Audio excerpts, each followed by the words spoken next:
The broadcast is now starting. All attendees are in listen-only mode.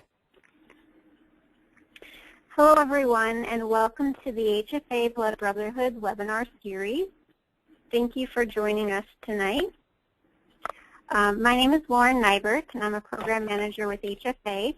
Tonight's webinar is Planning for the Road Ahead, Tools and Rules for Your Legal Ride Through Life. Before we get started, I would like to go over a few webinar points and helpful hints. You will see two audio options on your webinar taskbar. You can opt to listen via the speakers on your computer or by using your phone to call in. Please choose the option that works best for you. If the phone option is chosen, the webinar taskbar will provide you with a phone number, access number, and audio pin. Because of the number of participants attending tonight's session, your audio will be muted during the entirety of this webinar. However, your participation is still welcomed and encouraged. At any time during the webinar, you can type in questions into the question box on your webinar taskbar. We will address your questions throughout the webinar. Tonight's webinar will be presented by Donnie Akers, an attorney and volunteer general counsel for HFA. Donnie has volunteered in the bleeding disorders community for several years and has given presentations on legal planning, informed consent, emergency replanning, and many other topics throughout the country.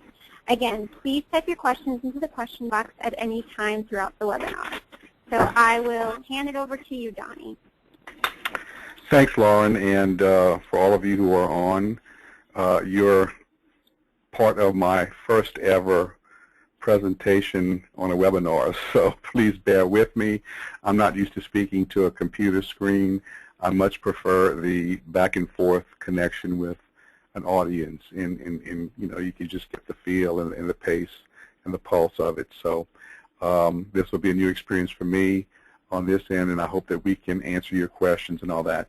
Just to add a little bit to what Lauren said about me, for those of you who may know me from having attended HFA symposiums, I've been a volunteer with HFA and a member of the community since 1998, 1999, and we always joke that I have a very, very rare form of hemophilia. I didn't have it until I went to the first HFA symposium that I attended in Atlanta in 1999, and I always joke that I acquired all forms and all factor deficiencies. So the CDC is letting me try to figure me out. So if you ever get to meet me in person, if you don't know me then, you'll know that I take very, very much pride in having been welcomed and accepted into this community. It's the most wonderful group of people who have endured a lot, endure a lot, and will continue to thrive in the future. So again, I welcome questions. I wish we were in the same room and we could see each other and get that back and forth, but we'll try to do as best we can. Tonight we're going to be talking about some things that are pretty important, especially in this community. People with chronic illness have specific needs, and we're going to try to just give you a little bit background on all of this stuff. I practice law in Louisiana. You all have heard that Louisiana is this weird state for a lot of reasons. Well, you know, we kind of take that and we ride that to our own advantage, and that we have Napoleonic law and all those things. So continue believing a lot of those myths. We use it to our advantage. But my, of course, background will come, and you'll see some Louisiana law references. And I've also included in here some Iowa references because I spoke at the Iowa meeting a couple of years ago and did some research particular to Iowa. And I'm assuming that Iowa's probably got maybe just as much, if not more, in common with the rest of the country. And at the end of the presentation, I'll also point you out to a website where you can go and actually click onto your state and get some forms and some information about these issues. So moving on, I want to just basically, if some of you are from North Carolina or have been to the HFA symposiums or annual meetings at some of the organizations throughout the country, this lady here on the left, Judy Eigelman from North Carolina, very, very involved with the children in our community, and Judy has been a very, very big proponent of what we have at HFA, and it came from HFA as the Teddy Bear Clinic, and you see here working with all of these children. Judy's son has severe hemophilia, and you would think that having had all of these things, you know, and being exposed to all of this, that, you know, she, as well as all of us, should be prepared. Well, unfortunately, Judy one Sunday was coming back from church and having lunch with some of her church ladies at a nice little restaurant in North Carolina, and they were dining out on the terrace near the parking lot of the restaurant when some lady mistook her brake pedal for her accelerator, and ultimately Judy was thrown through the table into the plate glass window of the restaurant where she was. The unexpected, bizarre happened, and fortunately she survived that. Unfortunately, she lost part of her heel, and it's been about 2 years now, and she's still, having a lot of issues. But she has allowed us to tell her story because she did not have things in place that would have been, necessary, and she had to scramble to do those things. But when you're in an ambulance and when you're in an ICU and you're in all these situations, that's not the time to think about these things. The time is now to be prepared. And Judy, if any of you know her, also knows that in addition to her love of children, she loves to dance. And I can report she came and did Teddy Bear Clinic at the Louisiana meeting this summer, and hobbling, however, whatever, nothing stops Judy. She's unsinkable, unstoppable. And here she is from our symposiums, and we all believe that Judy will undoubtedly dance again, no doubt in our mind. So just take that example, use Judy's, horrific accident to realize why you need to take care of some of these things. Most of you who are parents are the ones who take care of your kids' medical appointments, medical needs, do their infusions, talk to the doctors, do the school meetings, do the 504 plans with the teachers and all these things. And your child, of course, is relying upon you throughout that whole childhood. What happens, however, when a child reaches adulthood at 18, that parent no longer has legal power or authority to access medical records or to make medical decisions. It stops when the candles on that 18th birthday cake are blown out. On that day, Mom and Dad, you no longer have any authority, access, right. The doctors, the nurses, the pharmacists, the home care companies, the HTC can no longer talk to you. You are a stranger insofar as that patient is concerned. So keep that in mind, and those of you who still have some relationship, care, custody, and control of your former minor who's now 18, you might want to use that time of their life to get them to, for the first time, give you legal authority to maybe assist in some of these things for this transition. So that's something that a lot of people don't realize. And no matter what you say, I'm the mother, I'm the father, and they're living in my house and they're on my insurance policy, and I'll be damned if they tell me, I don't have access. Guess what? You'll be damned because you don't have it. So keep that in mind. Just because they're on your health insurance does not give you access. All your insurance does is insure them. Nothing flows through that from you.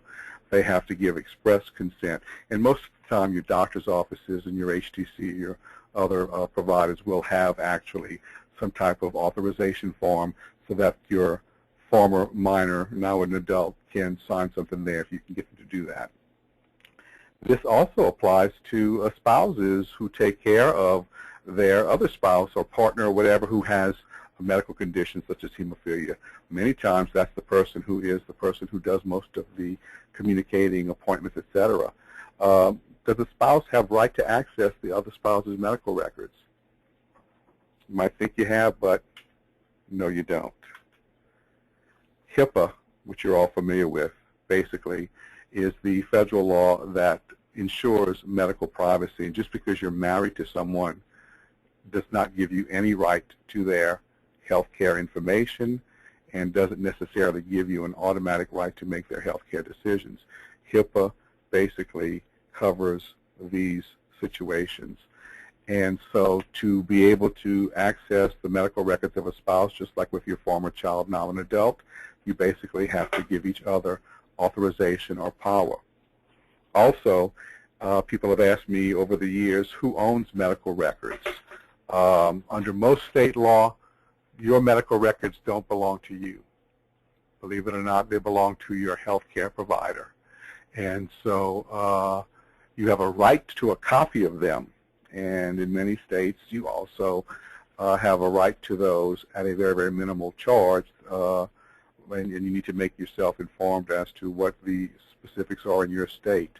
but the healthcare provider, your doctor, your hospital, they're the ones who own those medical records, even though they pertain to you. When I did this in Iowa, I looked up the law there, and the law in Iowa said that you have a right to a copy of your records no later than 30 days after request. So you make a request for your records, they have to give you a copy of your records not later than 30 days after you make your request. So you can check to see what the rules are in your state in that regard.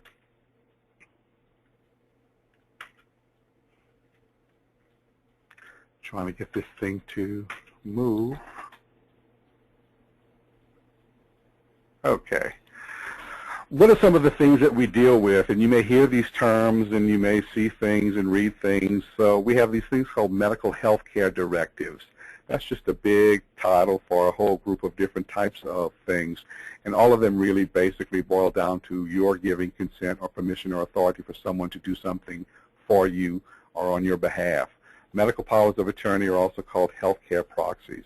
That's when you appoint an agent to make healthcare decisions, when you are not able to give informed consent, when medical treatment is necessary. For example, in Judy's case, if she was knocked unconscious and she was in a coma or whatever, if one of her children or someone had been given a medical power of attorney or a healthcare proxy, that person would have had the legal power through that document to make healthcare decisions because she was not or would not have been able to have given informed consent when medical treatment is necessary. Of course, this does not change the circumstances when an emergency arises. The law provides doctors and medical providers to be able to do things to stabilize patients and to do what is medically necessary under the circumstances. It's just that, you know, in all circumstances, you're still going to need this type of medical power of attorney or healthcare proxy to take care of your former child, to take care of your spouse, or whatever with regard to what we're talking about. A lot of people also hear about a living will, you know, and they want to know what a living will is. It's a type of healthcare directive. It's an advanced directive, and basically a living will is something that really deals with only one thing. It's what you write in the form that's required in your state to tell your family and your healthcare providers what your wishes are at the end of life. If you have an incurable illness or injury, many times families don't discuss these things. People can't make decisions when it comes time to decide whether to put people or to take people off of life support. Well, the living will is the document that one should have in place. And of course, all of you who go to the doctor or the hospital, emergency room or whatever, you always, you know, when they're doing the 5 to 10 pages of paper and having you initial here and sign there and giving you all this stuff that absolutely means nothing to you at the time and really informs you of nothing. One of the questions they often ask is, do you have a living will? If it's yes or no, do we have a copy of it on file here in case such and such happens? So that is what a living will is. What if you don't do all these things? What happens when you don't have your house in order and you don't have your health care proxies and your powers of attorney and all these things? This is what happens if you don't take care of business. Most states have a default statute that tells, in those cases, who is the person who has the priority to make decisions. This keeps families from fighting. This keeps this one from saying that, you know, mom or dad or my son would want me to do this and that, and they always relied upon me. Law doesn't get into all the emotional tug of war. In Louisiana, and I'm sure it's similar in other states, the first person, of course, if the patient is able to consent, they're always the primary person. No matter what you've done, no matter what healthcare powers of attorney proxies or whatever you've given to anybody, if you are capable of understanding and making your own decision and giving informed consent, you first on the list. In my state, the next person would be a judicially appointed guardian. That's if the person has been basically determined to be incompetent and the courts have appointed a guardian for that person, then that guardian would be the next in line to make decisions for that patient who had been previously found to be incompetent. In my state, an agent or power of attorney or health care directive would be, interestingly, third if the person had been declared incompetent, and number 2 would have applied. You see here where spouses don't show up in this line until number 4, interestingly. Number 5, if there's none of these above, then an adult child of a parent. It doesn't say the oldest child of a parent, it just says an adult child. So I guess that's when you would get maybe some siblings fighting or something to make the decision for mom or dad. Number 6, a parent who's an adult of a minor child. If all of those people don't exist, then the siblings would come into play. Number 8, patients, other children, nieces, nephews, or descendants. Number 9, any person temporarily standing in loco parentis. It doesn't mean like you're loco and you've lost your mind. That is basically Latin for someone who's in the household and who they're personally living with temporarily, whatever, who has, come into this, establish a relationship, prove to the, people who need consent, and, kind of just presents a situation. All of the Good Samaritan laws and all these things are also going to be involved in all of this thing, because the whole goal there is to get necessary treatment, stabilization, and things like that. And then in my state, there's a whole list of who takes care of making decisions for persons with developmental disabilities. We don't talk, that's not on our topic tonight. What's a power of attorney? A power of attorney basically is a legal document that says I give someone else the authority to act on my behalf and in my name, and anyone who relies upon that power of attorney knows that they're not dealing with my agent, they're dealing with me through this person. So they're representing me and they're acting on my behalf. A general power of attorney often is what is used to allow people to make business decisions and do taxes and sell property, mortgage property, lease, do things like that.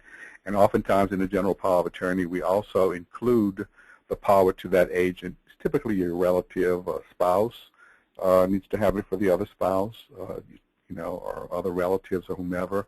We usually also include, in my practice, a health care power of attorney in that general power of attorney, so that you give that person all of your business power, plus you also give them health care decision-making for medical, dental, mental health treatment, and also the ability to not only consent to it, but to withhold it if they believe that that's in your best interest. They have a duty to be reasonable and prudent in doing what you do, or do what they do for you, because otherwise, if they abuse it, if they sell property out from under you, invade your bank accounts, or do things that are inappropriate, then they have liability toward you, and you can basically recover from them.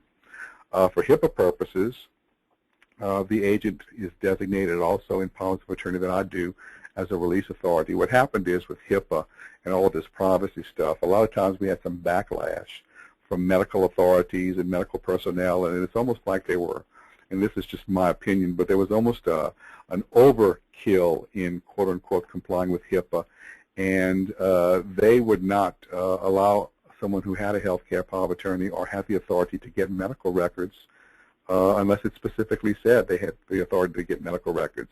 They may agree that you have the authority to make medical decisions, to withhold medical decisions, but they'd say, but you don't have any right to this person's medical records. So we, in our powers of attorney, in my practice, we make that agent also a release authority, and we specifically tell the healthcare providers with the power of attorney, you treat them as though they are the patient. And if they ask for records, they have the right to get the records that belong, that are my medical records. You can release that, and you're okay under HIPAA. You may also hear the term, you need a durable power of attorney. In Louisiana, for many, many years, we didn't hear that term. We didn't know what it was. And then as multi-state banking started to happen and people had investment accounts, we started hearing our clients come to us and say that their financial stockbroker or whatever said they needed a durable power of attorney. And we, lawyers who trained in Louisiana, didn't know what that was. We looked at each other. We looked at the paper. It was pretty expensive paper we used. To do our powers of attorney, they were certainly durable. We had records recorded that were hundreds of years old, and so power, of attorney was obviously durable. But what we learned then is that in other states, unless the power of attorney says that if the person becomes incapacitated or incompetent, the power of attorney will survive. In Louisiana, That's what it means to be durable in other states. In Louisiana, a power of attorney is automatically durable. Automatically, if the person who gives the power of attorney becomes incompetent or incapable, you don't have to have anything in the power of attorney that says that. That's the default law in Louisiana. So we started to learn what other states did. So durable means that it survives the disability and the incompetence of the person. Honestly, I can't imagine why you would want to give a power of attorney that did not survive that. That almost is one of the main reasons one should give a power of attorney, so that when you're incompetent and you can't make decisions for yourself, you don't have to go through the courts to take care of your business. What happens at the end of the road? When you die, each state has its own law. And there are two ways to describe how someone dies. You can die testate, meaning you died because you wrote a will. It's a testament. It means you died testate. If you die intestate, it means you died without having written a will. A lot of times my clients ask me, why did I put that my, relative died intestate? They didn't die in a car accident. They were in the hospital. And so it's not the interstate. Intestate means that you died without a will. Here are the provisions in Iowa which pretty much said what happens when you die without a will. In Iowa, under their law, the surviving spouse, if they only had children of that marriage, the surviving spouse inherits all the real estate and personal property. In Louisiana, that would not be the case. The surviving spouse does not inherit from the other spouse. Generally, that spouse only has what we call the use and enjoyment of the other spouse's property, but it goes in name to the children of the other spouse. So there are different laws for what happens if you don't do a will, and they vary from state to state. So you need to also check to see what happens. If, for example, the default law, if you don't write a will in your state, is exactly going to do what you want to have happen, then you're fine. But as people marry more than once, as they have children from various marriages, and you're kind of combining the whole Brady Bunch type of situation, those default laws, which are usually from the old days, don't necessarily work in today's society. So it's very important that you consider, writing a will and speaking to an attorney about that when you're doing all these powers of attorney and other things. In all states, as far as I know, people are always concerned that if they don't do this or that, that the state is going to end up taking the property. Well, in all of the cases that I'm aware of, yes, ultimately the state can end up with your property, but you virtually have to have no relatives. I mean, I'm talking about cousins and second cousins and third cousins and just no living relatives whatsoever. The state is the last on the list.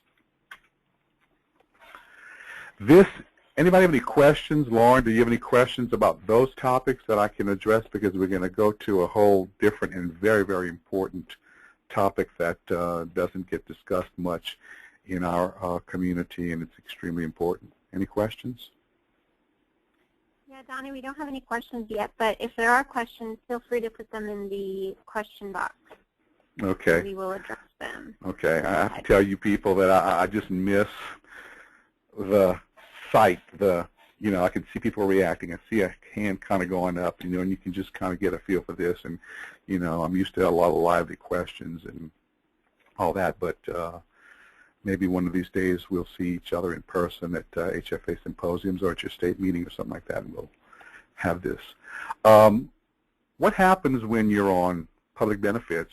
And in this community, it's so important. So many people rely upon Medicaid primarily to provide them with their health care and their factor and their treatment and stuff like that. And when you're on Medicaid, for example, you know that you basically have to be poor. You have to be poorer than poor. The resource limits, the amounts of assets that you can have, the amount of money a family can have in a bank, is extremely limited. And when you're in that circumstance, you can't have any kind of quality of life. And so, the good side of it is you get health care, you get access to treatment, you get factor, with all the rules and regulations, but, it's the only shot that you have if you don't have group health insurance and a whole other means of resources. So there's some things that we can do and that we should do in the chronic illness world to kind of let people be able to change their life circumstance in this world. what's the future of health care reform if it's repealed or overturned, which is, once again, I thought I could have taken this out of my presentation, but there's a lot of drumbeat to not fund it, to overturn it, to kill it, whatever. Well, we in this community, I think, more than maybe many others, realize how important it is to have access to health care and to have access to health insurance. And it looks like, from my understanding in a lot of the seminars that I've attended at HFA, that Medicaid is going to be a big resource to provide health care access and insurance to a large part of the population. But once again, it's going to have limitations on resources. If your state has been one of the ones that has chosen to participate in the expansion of Medicaid, then the resource limits will go up. So you don't have to be as destitute or poor as you perhaps had to before, but nonetheless, there's still going to be these resource limits. If you're in a state like mine that has refused to expand Medicaid coverage, then the old rules still apply, and poverty is the name of that game. Until health care reform, and even with health care reform, if you had a chronic illness, could you purchase insurance? Well, before the changes with pre-existing conditions being excluded from disallowing you coverage, and with the elimination of lifetime caps and all that, that is going to be a little bit better. But, even with all of that, can you afford, the insurance? Are you going to have too many resources to get public benefits? Could you afford the premiums previously if they were available? Are you going to be able to afford the premiums under the health care exchanges and all of that? Again, is Medicaid your lifeline? We don't know. What are going to be the asset limits to qualify? Do parents have to divorce to qualify? Must you live in poverty? You all know this. You know people, if you're fortunate enough not to have it happen to you, who've walked all of these roads. In my practice, sadly, to get Medicaid, I've had to divorce, people. I've had to have families, mothers and fathers separate, live in separate households, to do all of the crazy things that the Medicaid system requires so that they could provide health care to children and to members of the family. So, it's a real tough thing when, you have to, live in such a poor quality situation to get your health care, but there's something that you can do.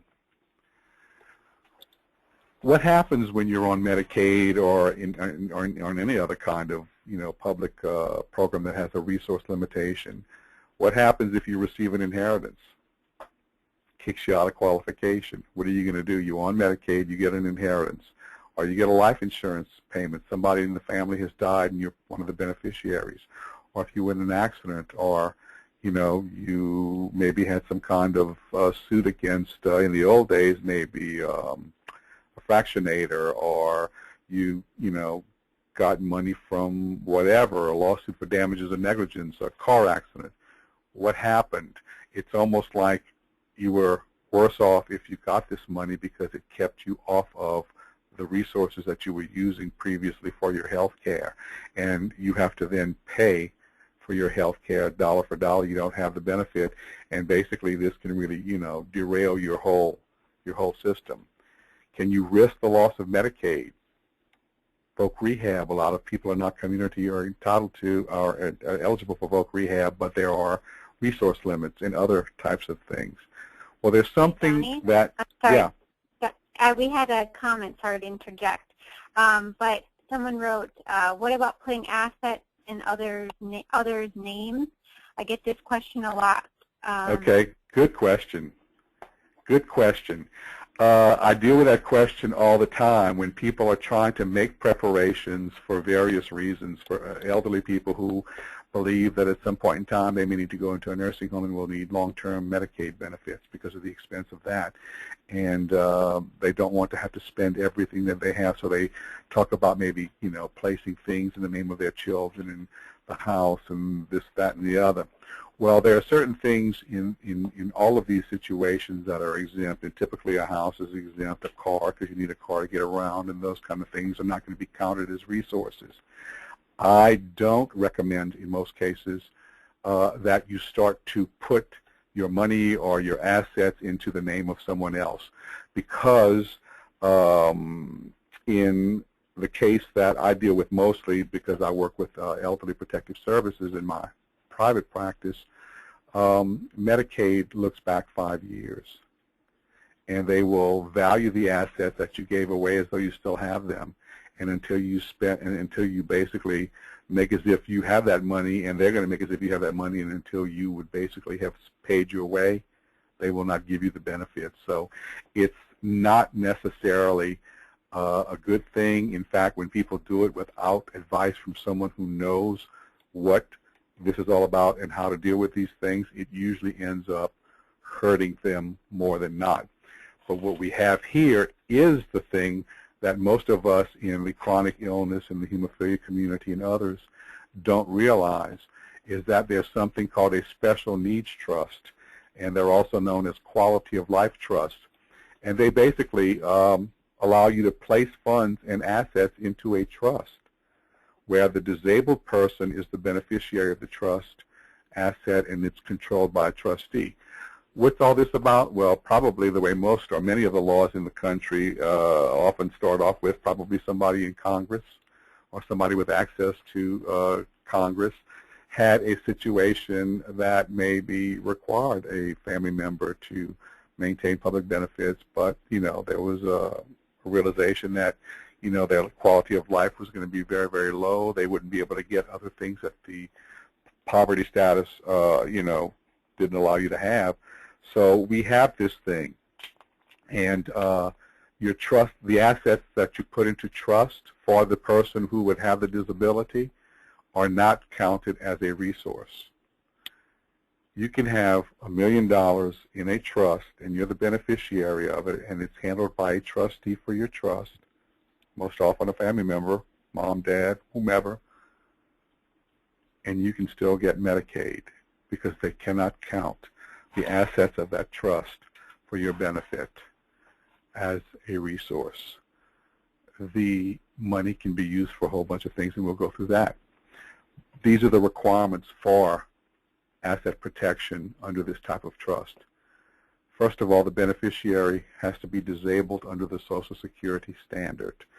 The Social Security standard says that you have to be unable to basically be able to work based upon your age, your education, and your medical and mental health or other illnesses that all come together, which make you unable to be employed. Now, of course, if you're a child with severe hemophilia, or if you're an adult with hemophilia and maybe have co-infections of HIV, hepatitis C, the joint crippling limitations and all the other things that go with all of the things, you may be considered disabled under the Social Security standard. A child doesn't have to not be able to work, because children don't work, so there are special rules to determine how they would basically be defined as being quote-unquote disabled.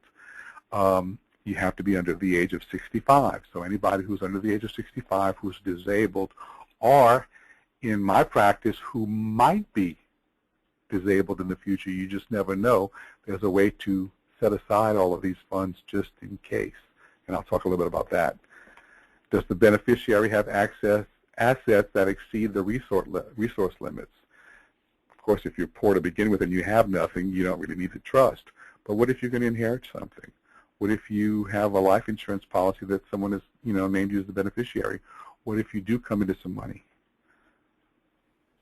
For example, many of you are familiar with Ricky Ray and the $100,000 of compassionate care that was enacted by that congressional bill to compensate people who had been infected with HIV during the blood crisis. Well, that legislation, specifically with the work of all of the hemophilia and bleeding disorders community, it specifically said that that $100,000 could not be counted as a resource when people, who were on Medicaid and other public benefits, receive that money. They were not going to be kicked off. The Social Security, Medicaid people could not, the SSI people could not count that $100,000 as a resource. That was fine. The problem came in is when people took all or part of that money and they bought other things with it. And if they didn't buy a house or a car, which are exempt assets, but they bought, I know many people who, especially under those circumstances, didn't really think that they were going to live. So they bought jet skis and snowmobiles and a whole bunch of other things with this exempt money. Well, as soon as that money was converted from the exempt cash, you really were basically not allowed to invest it, because the interest or any assets that you bought with it, those became resources that were counted. And if they added up to enough, they kicked you off of the public benefits. So what would have needed to have happened in those situations is, and a lot of these people should have been advised to maybe put that money into a special needs trust, and then, you know, even though it was already exempt, it would have kept it there, and then they could have done whatever they wanted with it. So whenever you think that it's possible, moms and dads, grandparents with grandchildren who have a disabling condition or a potentially disabling condition, doesn't mean that you have to use the trust because you're on public benefits. You want to do the trust and have the trust and name the trust as the beneficiary for life insurance. You want to name the trust as the recipient of damages in a personal injury case. You want to name the trust or the 401k benefits, IRAs, all these kind of things. You want to name the trust for this person as a beneficiary. If they're not on public benefits, then it acts as an ordinary trust, okay? And that trustee is going to do whatever they can and need to do for the beneficiary.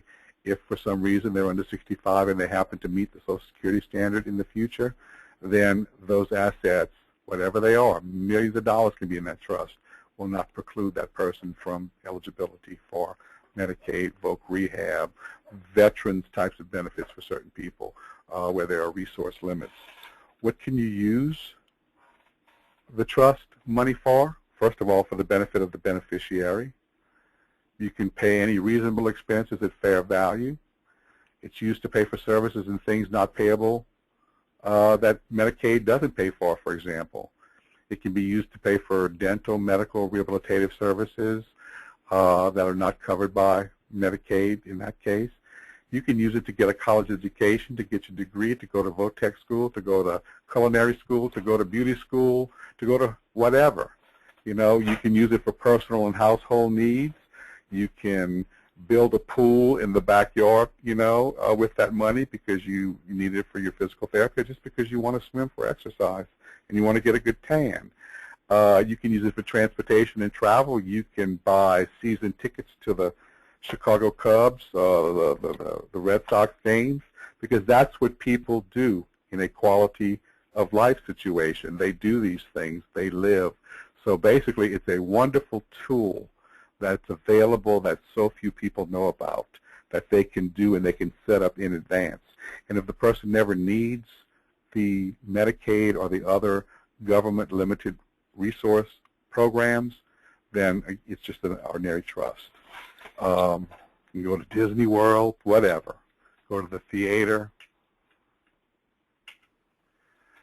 How do you do these trusts? Well, first of all, you can create one during life, or I have done them for parents and grandparents. They have basically said that I leave to my child or my grandchild who potentially may have the need for this.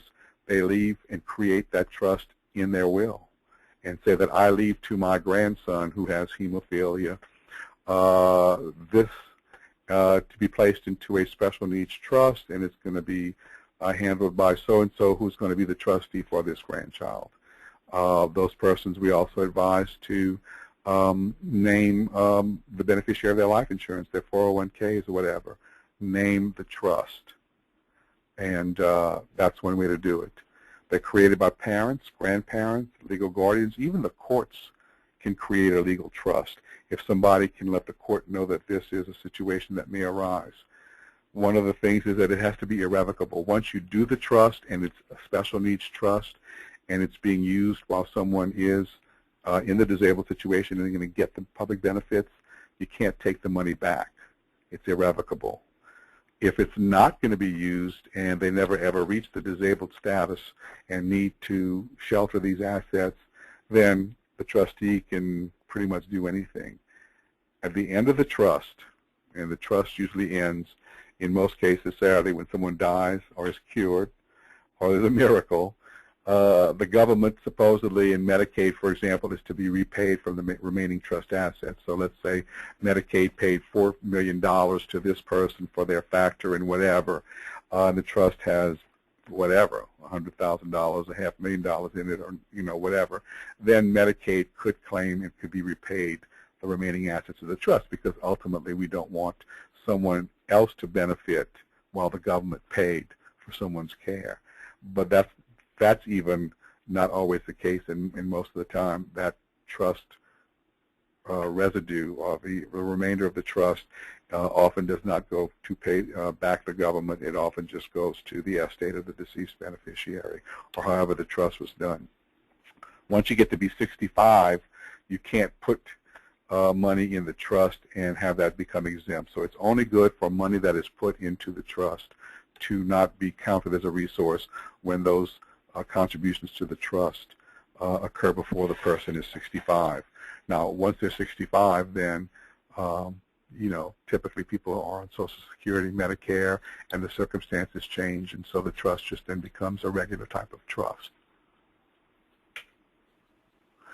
And that's pretty much what I have for you tonight. This is just to give you some ideas of some things that you need to consider.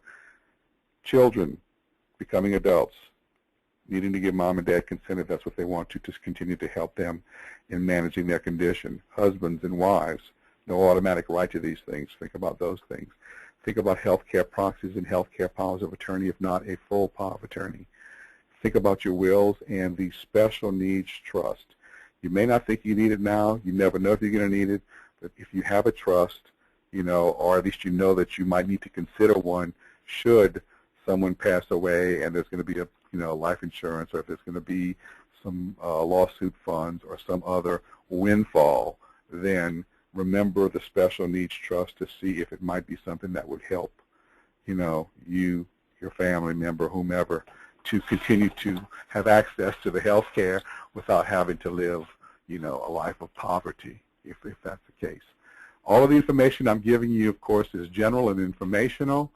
You're urged to seek your own experienced legal counsel for specific needs to answer your personal questions. I have, for the last 14 years, always taken calls and inquiries from people from all over the country that I've had the pleasure to meet and who have taken me in as an adopted blood brother and member of the community. So I consider everybody family, and family, trust me, calls the lawyer in the family. So feel free, if you ever need to contact me if I can help to answer your questions or steer you in the right direction. And there's a website that I'm going to point out to you here, and it's the Georgetown Center on Medical Rights and Privacy. They have a website, and you go to this website, and actually they have a list of all the states, and you click on your state, and it will send you to information, and in some cases some forms for healthcare proxies, powers of attorney, and different things like that. So it's a pretty good resource. And of course, you Google, certain things in your state, and you're going to find a whole bunch of stuff. So with that, I'll entertain any questions, and here is my contact information. I'm not in Washington. That's just the HFA Washington address, but the phone, fax, and contact information, and anybody at HFA can always give you my information as well, is there here in Louisiana. And please go to our website for more information. And if you've never been to an HFA symposium, I suggest that if you go, for me it was life-changing. It's where I became infected with hemophilia, all of my strange forms. And it's just not to be missed. Anybody who's been, I think, will tell you that. And this year coming, it's going to be in Tampa, Florida in March. We have scholarships for travel and hotel for first-time attendees. So watch the HFA website. Keep looking, and typically around the beginning of the year is when the applications and all those things. And I believe that last year, the last count I had, because I co-chair that meeting, we had 180 or so people who were scholarshiped to come, travel and hotel. Sorry to interrupt. We have a couple of questions that have come through. Good. I had to do my commercial. Let's go. So the first question we have is, can I put my own funds in a trust for my own benefit and have my spouse as my trustee? Yes, that's one way to do it. Yes, you can do that. A person who has the disability basically has the ability to put their own assets into trust. Even if they have the assets now, not that they're anticipating getting them, they can give current assets that they have and place them into a special needs trust. And the spouse or whomever, they can name as a trustee. Typically you name a trustee and then you name an alternate trustee in case the original trustee can't, is unable to, or goes away or whatever. Okay, great. Thanks, Donnie. The next question I'm not sure if you'll be able to answer, but I can give this individual contact for our advocacy team. But he had asked, when Obamacare is fully enforced, will it be harder to get factor or more expensive? That is an answer that I don't know. It's so up in the air. All I can say generally is that the Affordable Health Care Act, known as Obamacare, is designed to give all of us access to health insurance. And it's going to depend upon the type of policy and coverage that you're going to have as to what it will cover or what it will not cover, the same as it is now, except that the policies are supposed to be more affordable. They're not going to be able to exclude us because we have hemophilia and any other H or whatever, and we won't have the lifetime cap. So as far as I know, generally speaking, that there is going to be some policy out there that's going to get you what you need. The cost of it I'm not sure about, but definitely our policy team and advocacy team can hopefully answer those questions. Yeah, to that person, I'll write to you in a second, and I'll give you the email address for advocacy. Another person had asked if you could put up the Georgetown website again, please. Oh, okay. Sorry. Are you going to have this PowerPoint available, or? Yeah, so I'm going to email this PowerPoint slides to everybody on the call tonight, so you'll all receive a copy. And we're also recording the webinar as well, so it'll be available also. Does anybody else have any questions? Feel free to throw them in the box. When we do this in person, it's lively and it's fun, and I really enjoy it. Any of you who are from various parts of the country who are part of the HFA organization, member organizations, I love to present at state meetings. I love to get to see and be with the people in the community. So if you need me to speak on this topic, more detail, more interaction, I also do a presentation on advocacy for yourself in the emergency room and in the medical arena, and do a specific thing that we need to learn about your rights under informed consent. You know, when they're handing you all these forms and this, that, and the other, you have certain rights and you can put the brakes and do certain things. I do a presentation on that. And we'll also do one on Social Security disability and what you need to know about that in order to possibly qualify. So I do a couple of 3 presentations, and I'm available.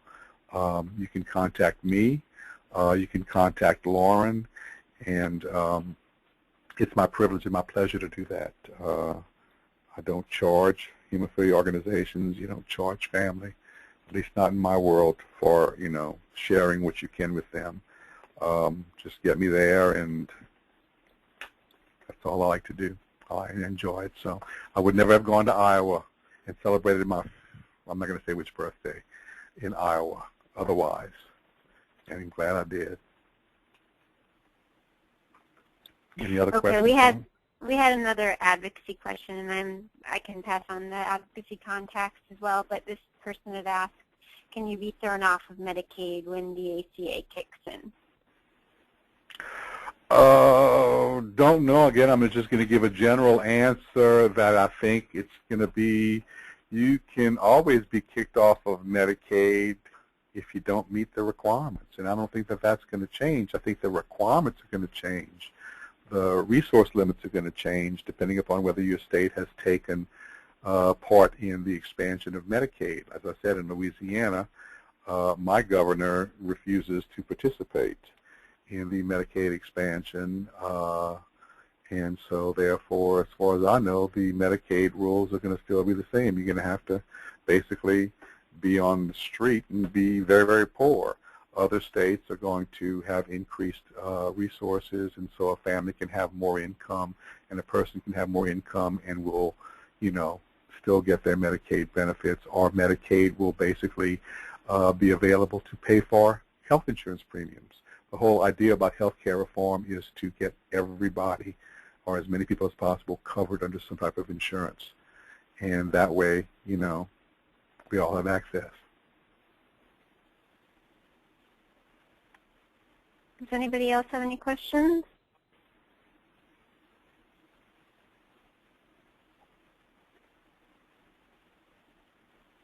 It's been an experience. My first webinar, I've attended a few, but this is the first time being on this end of it. And, you know, it wasn't too bad, although I much prefer being with people. I don't text. I don't do all these things. I like human contact. Maybe I'm a dying breed, but, you know, this is a first for me, and Lauren knows how I am about all those kinds of things. So this is monumental. Thank you, Donnie. You did a great job. You're welcome. For some of those advocacy questions that have come through, HFA launched something called Dear Addie last month, which is basically a way for you to ask advocacy questions, and then our advocacy team will respond. And the question, you can, you know, write anonymously, and then we'll post the answers to the questions, and we'll post them anonymously, so your name won't be shared or anything. So the address to that is dearaddie@hemophiliafed.org. And when I email everybody the PowerPoint slides, I'll also include that information as well, so that you can get those advocacy questions answered also. So if anyone else doesn't have any more questions, I think we'll wrap up for the night. Thank you all very much for being on tonight. I know it's late by some of you, and thanks also to Donnie for presenting on this important topic. My pleasure. Come to symposium. All right. Good night, all. Thanks, everybody. Good night.